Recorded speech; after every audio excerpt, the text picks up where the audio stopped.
Welcome, I'm Eharbad, a free-to-play endgame player in Raid Shadow Legends. Today we're going to do something a little bit different, potentially a new series called Challenge Eharbad.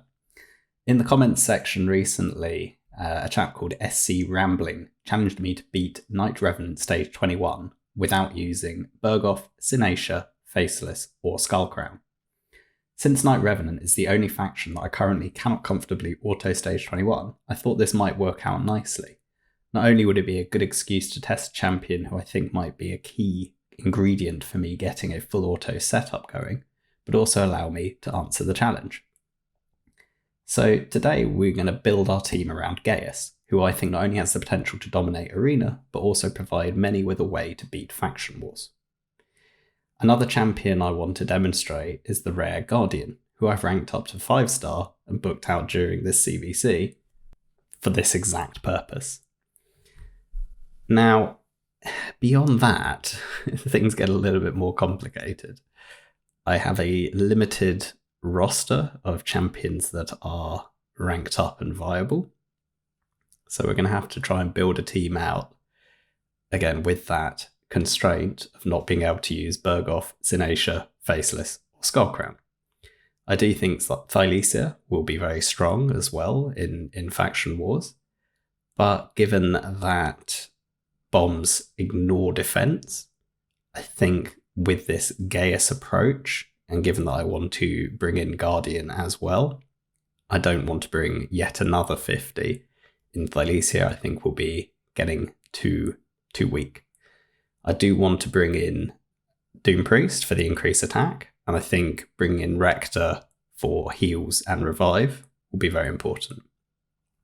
Gaius has a nice attack all battles aura, so I think we'll bring him as lead, as that will at least give us some additional damage. And then it really becomes a question of who is going to be the 5th slot. Now you might be asking yourself, why does the audio and the video not quite tie up as it normally does? Well, I recorded this video and including the audio throughout. It took a very long time actually to record the whole thing, because I was also then, after doing the initial run, trying to get an auto comp going. So the whole video was about an hour and a quarter long, which obviously we're going to have to edit down into something coherent. But importantly, there seemed to be some weird background interference. Now, it could be because I had the window open, there's some outside noise that was filtering in, but it wasn't of the quality that I felt comfortable publishing, so I've decided to re-record the audio. So it's going to be a bit strange in that regard, because I'm going to be trying to give you the thoughts that I was having at the time, but also I now know how it ends up going, so it's going to be a bit strange. But let's jump into the run and see how it goes. So first off, we take it off auto, just A1 with Rector, then we'll look to increase our attack with Doom Priest. Then with Guardian, we're going to have a quick look and remind ourselves what his abilities are. So on the A1, we have a chance to reduce the duration of all buffs on a single target by 2 turns. And the A2, we have a quad hit random block buffs ability, the chance to place block buffs. So we've opted for that. We really wanted to make sure we got block buffs out on Black Knight, so he doesn't get his unkillable via his passive when he takes a large amount of damage. The other significant aspect we have here is that because Gaius is currently unbooked, we are not going to get the level of consistency that we would if he were fully booked. Specifically, you can see we didn't get 2 bombs and a sleep out on all targets. We, in some instances, had 2 bombs and no sleep, 1 bomb and a sleep. It's definitely going to not be as easy without having booked the A2, but we're going to give it a go anyway. I always tend to prefer to try champions out unbooked first and establish whether we need those books to get the content done or whether we can do it without. So how good is the champion unbooked, and then how much better do books make him? So obviously at this point we've managed to cycle through once through those bombs, and now we're considering, with 4 people left, all on relatively low HP, we're thinking what cycling we need to do for the next wave.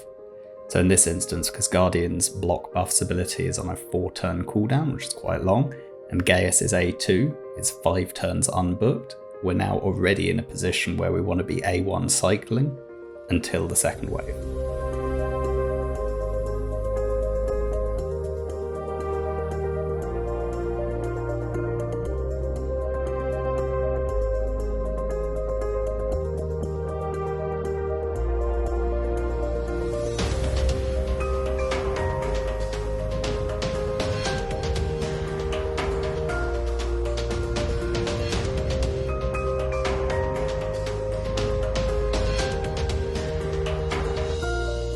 And now we're through to wave 2, where the real challenge comes in. Typically, I would say in this stage, wave 1 is the easiest phase of the fight, and it's waves 2 and the boss that really determine whether we'll be successful. At least we've managed to get sleeps out on all of the Valkyries and on Warcaster, and a good number of bombs out across the board. So we've been lucky with the RNG on his unbooked A2. But we still need to get to a point where we can finish this fight off. We are cognizant that Warcaster will be looking to put his block damage out on everyone. We have got a couple of block buffs out there, so even if he does get his turn off, we will be blocking his buff on both himself and one of the Valkyries.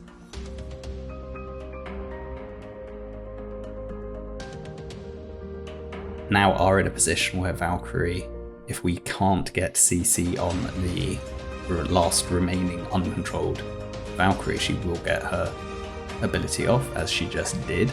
Unfortunately, our bombs aren't quite strong enough, that 2 bombs just not quite killing Valkyrie entirely. So you can see she survived with a slither of health and now has that annoying shield up. But we're still in a reasonable position. Unfortunately, Warcaster gets his block damage out as well, but we're able to use Guardian's reduced duration of buffs ability on the A1 to strip the buffs off Valkyrie. Fortunately, she now also uses her counterattack ability and gets another shield up. So we're now in a position where everyone has their shields, but our main tanky champions are still relatively healthy. You know, Rector, Doom Priest, and Vasolf are still healthy, and our 2 squishy champions certainly taking quite a lot of damage at this point, but we're still in the game.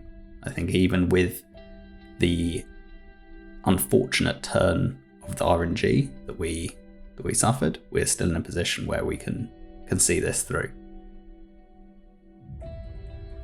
Able to get some bombs and sleeps out across the board, which obviously nullified their counterattack, and then now we will focus on just attacking, well, one target that we will wake up, specifically the target that does not have counterattack buff on. So we're able to get that Valkyrie killed quite straightforward. Guardian again using the buff duration reduction on his A1 to good effect. And now obviously we're kind of having to consider that the 3 remaining enemies have relatively low HP. We want to go into the boss with our skills off of cooldown. And obviously we want to be relatively healthy, so we're going to have to use Doom Priest's heal. And it's just a question of, can we slowly whittle these remaining mobs down and keep our team in good stead. Again, making good use of Guardian's buff duration reduction on the A1, which really does help us to work our way through the Valkyrie wave, particularly given that Gaius is not booked. If Gaius were fully booked, then we could look at doing things in a slightly different way. But since he isn't, the interaction with Guardian and Gaius working very well for us. So now we're through to the boss. With Rector, our main aim is to keep the team healthy and to apply decrease attack on the boss. With Guardian, we're going to be looking to put out block buffs on the boss in anticipation of Mirror Universe. So if we have block buffs on the boss during Mirror Universe, any buffs that we have on ourselves, the boss cannot steal them. On the flip side, the block buffs debuff will then be flipped back to ourselves, but Doom Priest will then be in a position to cleanse off those debuffs. One thing we're going to have to be very careful on is to ensure that the boss does not do the buff debuff Mirror Universe, the buff debuff exchange, in such a way that we take bombs back, as the bombs will kill us. Even our tanky champions, again, because bombs ignore defense, 2 bombs back on any of our champions would be enough to outright kill whichever champion that has it on. So we need to be very careful with the debuff bar and the way that we cycle our abilities to make sure we're not taking bombs back.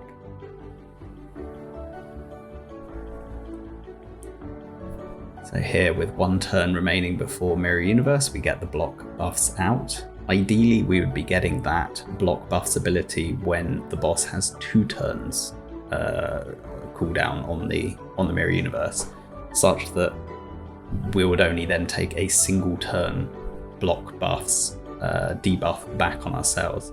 In this instance, he will do the reversal and we'll take a 2-turn block buffs debuff back on ourselves, which is definitely suboptimal. So it's something to be aware of when using Guardian. You want to time it such that you only take a single turn block buffs debuff back. In any case, Doom Priest here will provide a lot of cleansing. The fact that Doom Priest still had block buffs on herself, not so much a problem, only wanted the increased attack really up on Gaius. He's the only champion that actually in this composition will benefit from increased attack.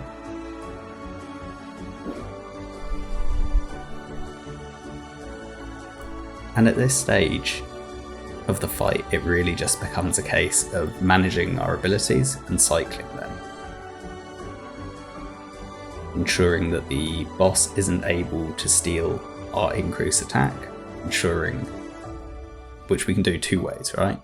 We can either put block buffs up on the boss, timed correctly via Guardian, or we can hold back Doom Priest's buff. Likewise, we don't want the boss to steal, continuous heal, increased crit rate. The more buffs we can keep off the boss, the easier the fight will be for us. We're slightly off rotation, unfortunately. As a consequence, we keep getting the block buffs up with a 2-turn duration at the point where we would only want it to be a 1-turn. But anyway, let's watch this fight through and I'll jump back in if there's something of interest. But the key aspect here is that we need to kill the boss. Once he's done the health swap, we need to kill him inside 12 turns. And we're extremely reliant on Gaius to do the damage, as Vasolf is really here just for the A1s. I think I accidentally used the A2 once against the boss, but I was meant to be using just the A1. The reality is it hits for the same damage because he won't do the double hit on the boss from the A2.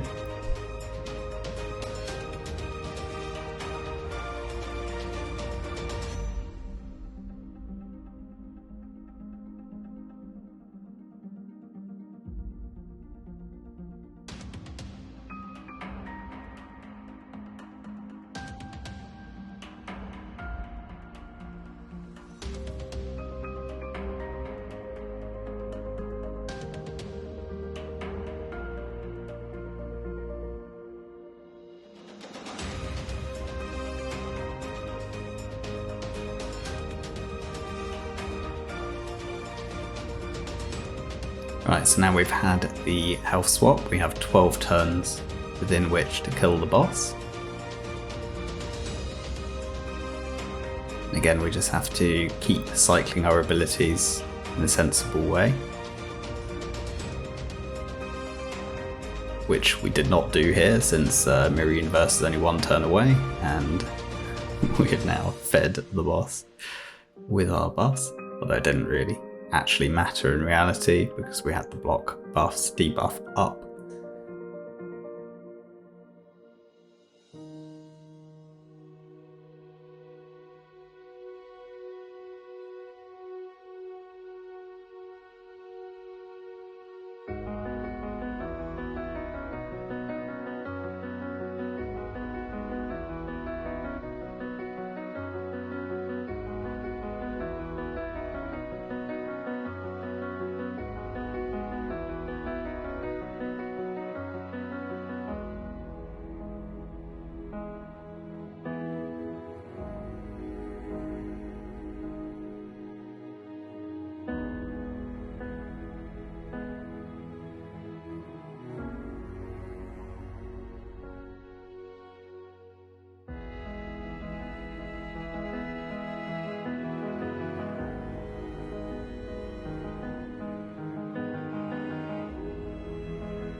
Now with 2 turns remaining until the HP swap, I really thought we were in a position to win it, but the fact that Gaius's A2 and A3 were both 1 and 2 turn cooldown away really put us in an awkward position. We just need a little bit more damage to get through it.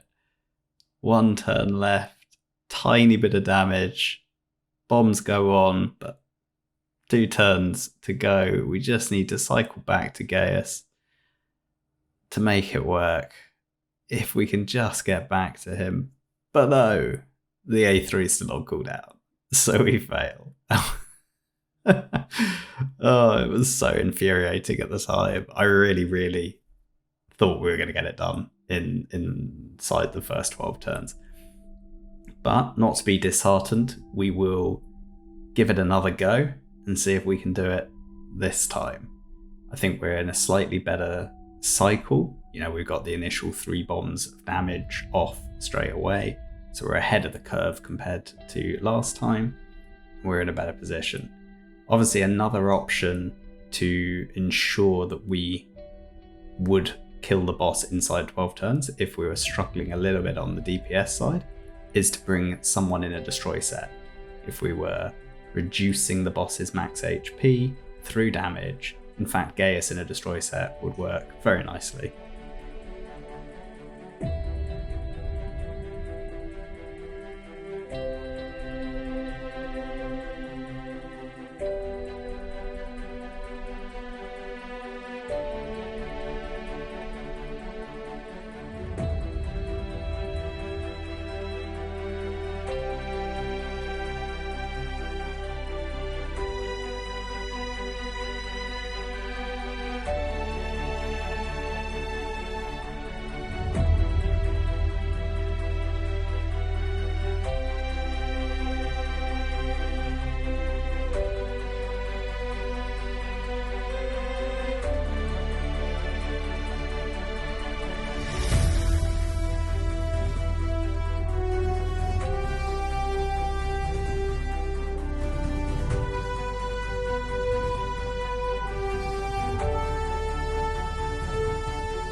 And this time we were successful. We managed to make it work.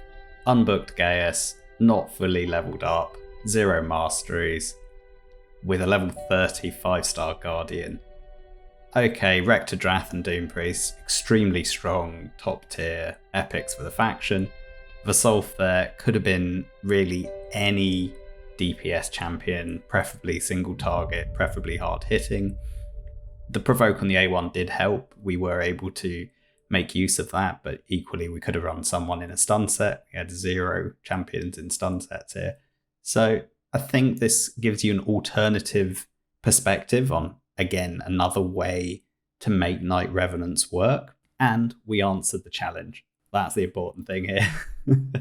Challenge met and answered.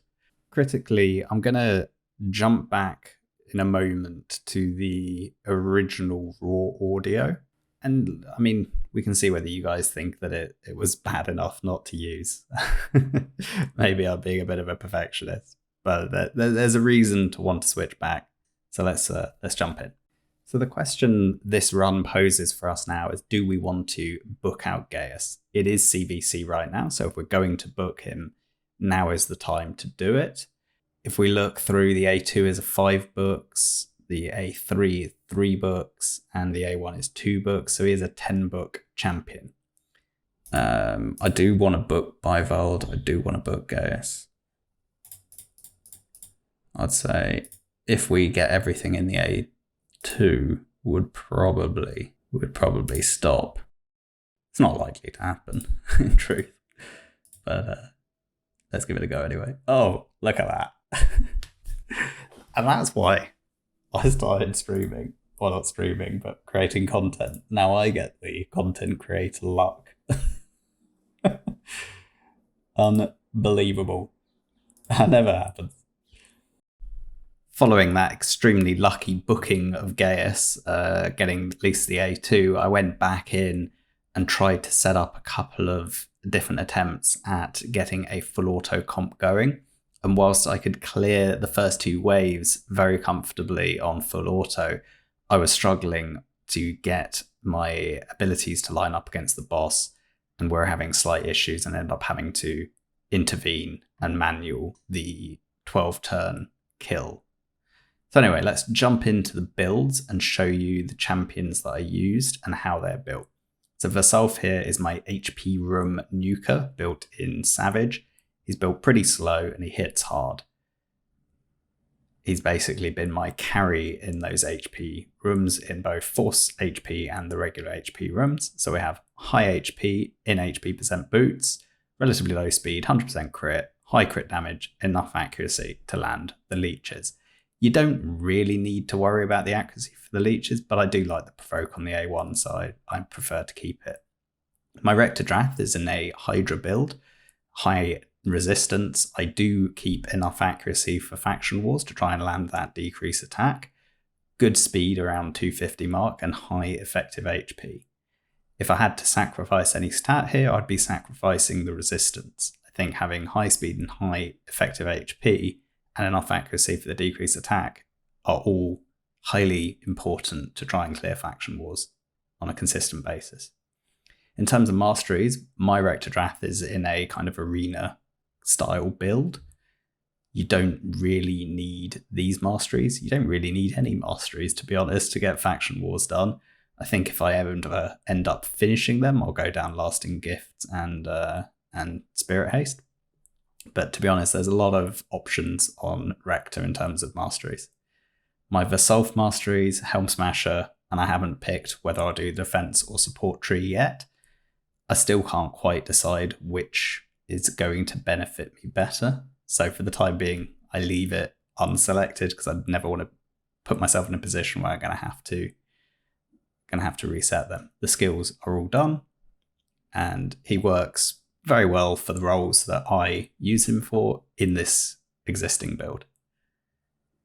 Doom Priest is in Relentless and Immortal. I really, really like that gearing for Doom Priest. I think it's really solid. High effective HP, good speed at 220, and then no other stats matter.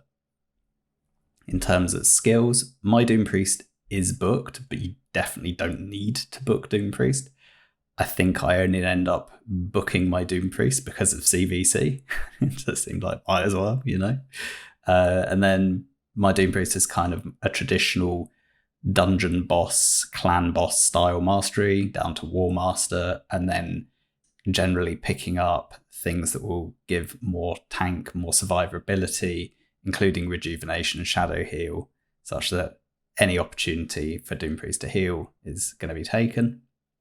Bergoth, who I used in my attempt to get an auto comp going, built very budget. I think Bergoth is kind of underrated. Like, not a great champion. If you had full flexibility, you definitely wouldn't pick him. But for faction wars, actually pretty good in the Knights Revanent. A fairly high chance to provoke on an AoE basis, but critically it's a 2-turn provoke, which means if RNG is on your side, you really can lock out for 2 turns all the key champions in a wave. Now, given we only need to beat this stage 3-star once, Bergoth is actually a really good champion to make that happen on an inconsistent basis. And like I said, we only need to do it once.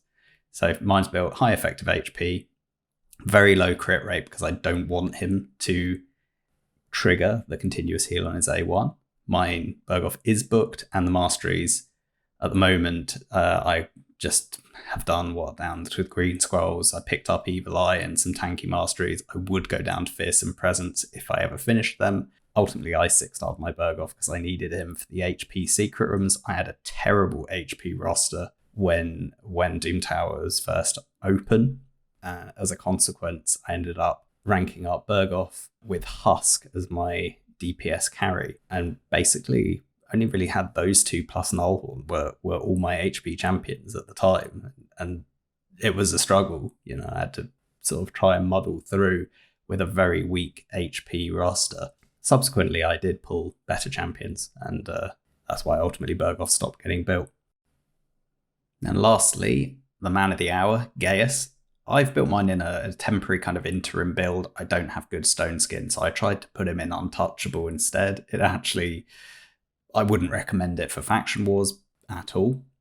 Anyway, I built him with high attack and enough accuracy to land the debuffs and a reasonable speed. And I thought that would be a good starting point. See how that worked out, and then we can begin to make judgments in terms of how would we adjust the gearing and the build to do other content. So I think specifically for faction wars, having him in a destroy set would actually be pretty nice. Or equally, you could actually build him with 100% crit rate and a bit of crit damage and take advantage of his good multipliers on his actual damage dealing abilities and work it that way. Like he can definitely carry the faction wars, and not just in terms of the bombs, but actually in terms of, you know, direct DPS. So I think there's multiple ways you could build Gaius to get faction wars done. Now, obviously, when we did the original run, Gaius was unbooked, and now he's A2 is booked. I have to say, having fiddled around with the attempt to get the auto run working afterwards, having the A3 booked as well, I think ultimately will need to be done if I want to get an auto comp going comfortably. I also think I need to slightly change the speed tune because I wasn't getting a good lineup between the boss's rotation and Gaius's rotation. So I need to do something there, either make him faster or slower. But what I would say overall is basically, having done the challenge that was posed, I've now got ideas about how I can make an auto team with Gaius. But it won't be this iteration. And lastly, Mr. Budget Rare himself, Guardian, came in pretty strong overall, I'd have to say. I think once he gets leveled up to 50, and it'll just be sitting in my sparring pit for a while now to get those remaining levels, he'll be a lot less squishy. I mean, at the moment, his base stats are atrocious. And even with the, fairly poor gear that I've put on him, his survivability was terrible. But he's actually got a nice skill set. The A1 with the chance to reduce duration of buffs and the A2 with the block debuffs, both coming in pretty nice against the boss. I think there's definitely potential to make use of him. So what can we say? I hope that this has at least given you ideas on alternative ways to beat Knight Revenants. That, you know, the initial team that I showcased is not the only team. You can definitely make substitutions. You can definitely adapt to the champions that you have. I do think the Fusion champion Gaius will really help a lot of people beat the Faction War stage. And I hope this video will at least demonstrate how Gaius can hard carry Faction Wars for you and get the job done. So yeah, like I said, I hope this video has been entertaining. I hope you like the idea of having a challenge series. I'll try and keep an eye out for challenges that are proposed to me in the comment section and ones that line up with the account that I have and with the resources that I have. I'll try and meet as many of them as I can if this proves to be content that you guys are actually interested in watching. So yeah, please like, comment, and subscribe. Feedback is always welcome. I do try and respond to as many comments as possible. And I'll see you in the next video. Bye for now.